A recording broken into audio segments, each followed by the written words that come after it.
with the permission of the rabbis, I would like to share with you a personal story. In 5th grade, I had a very special teacher.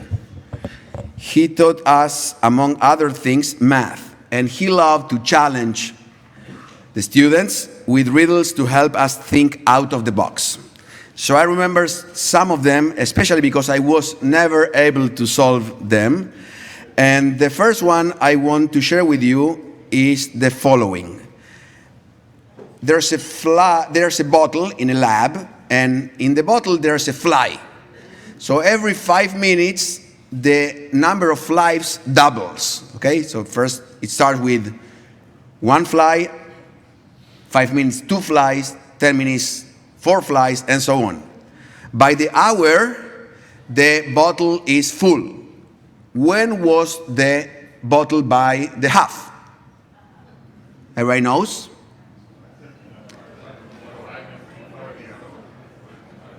Louder. Okay, so everybody said half an hour, yes? No? Okay. Well, that's what I said. Okay, anyway. So it's 55 minutes. Okay. The second riddle needs a little bit more of imagination, or some imagination.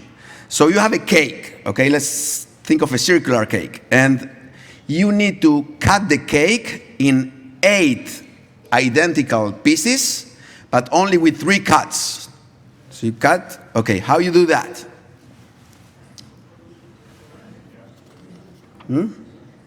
There you go. So you do one like this, and one like this. So the way to do it is you use a transversal cut, a cut along the cake.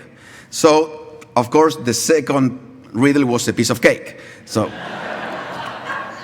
the parsha that we read today is the longest one and has many different topics. It seems that there are several totally unrelated ideas and topics. First, we found the count of the families of Gershon and Merari, the Levitical families, and their task of carrying parts of the tabernacle. Then, after 2 very weird laws about removing people from the camp and about restitution, comes the ordeal of the Sotah, the woman who is suspected by her husband of cheating and committing adultery. Then comes the laws of the Nazarite, the Nazir, refraining from wine, haircuts, and the impurity of a dead body. After that, we find Birkat Kohanim, the priestly blessing that Kati spoke about it. Then come a series of verses that are repeated exactly the same 12 times, one for each tribe, about the offerings on the day of the inauguration of the tabernacle. So the question is, what is the logic of all these apparently disconnected stories and rules? What cuts the parsha with the transversal cut? What draws the horizontal line that connects all these events and rules? Rabbi Lord Jonathan Sachs suggests that the answer resides in the last word of the priestly blessing, Shalom. Shalom is not only related to peace, lack of war or conflict, but also means shleimut, perfection, completeness. It is the harmony of the parts where all parts of a system fit in accordance to one another. When things are in proper order, peace will reign. Peace can exist when every part of is valued and respected. All the events and rules that appear in the Parsha are all about bringing shalom in this sense. The most obvious is the case of the Sotah, the woman who is suspected. The relationship is totally broken. There is a suspicion, and the Torah creates a ritual where the priest writes the name of God in a parchment and then dissolves the parchment in special waters.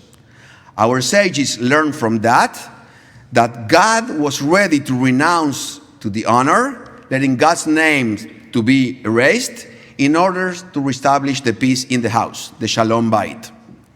The passage of the Levitical families of Gershom and Merari teaches that in order to be in peace, each of them were each given a role of honor in transporting the different parts of the tabernacle. Evidently, these families were very appreciative and satisfied with their honors, unlike the family of Korach, who will rebel, and in the coming parashot we learn about this, and he will break the peace in the people. Also, the long list of offerings. The Torah repeats lines and lines with the same words. very easy to sing and learn, but why is so? Each tribe, each prince was considered important enough to be mentioned together with their gifts. With this long list, the Torah is preserving the harmony, the peace among the tribes. You may ask, what about the Nazarite? Where is the peace in him refraining from drinking wine? So it is clear that there was some type of tension between the religious elite, the Kohanim and Levim, and the rest of the people. So if a person who was not a Kohen or Levi, for a period of time felt the desire to feel in a higher level of sanctity, that person had the possibility to become a Nazir, a Nazarite. In fact, some of the provisions of the Nazir are similar to the provisions of the Kohanim. These laws are in some way an open door to diminish the resentment a person could have towards the Kohanim or Levim. These rules are a way to bring shalom, peace, completeness to the world. The transversal topic that crosses through the Parsha is the desire to create or restore peace. Peace, shlemut, completeness, is easily broken, and therefore we need to invest resources to maintain or create it. This couple of days, I took the time to try to see what the line that goes through my life in this special moment for me and my family is. So let me offer you 10 seconds for you to think what is the line that cuts your own cake. What is the common topics that you can identify in your own life?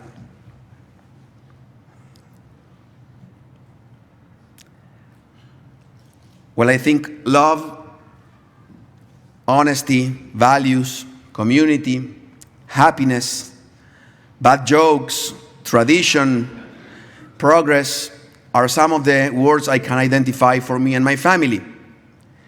In almost every birthday, there is a cake to cut.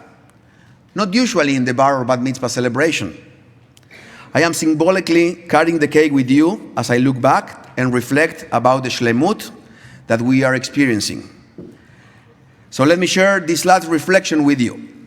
As you may imagine, when my teacher in 5th grade agreed that a classmate found the solution to the riddle of the cake that they cut, I raised my hand and questioned that answer. My answer was, the pieces are not totally equal. The pieces on the top have all the frosting. And that is the best part. So I am thankful to Hashem that I am able to cut the cake, share it with you, and discover that I was blessed to receive the part of the frosting, my sweet and amazing family. Shabbat Shalom.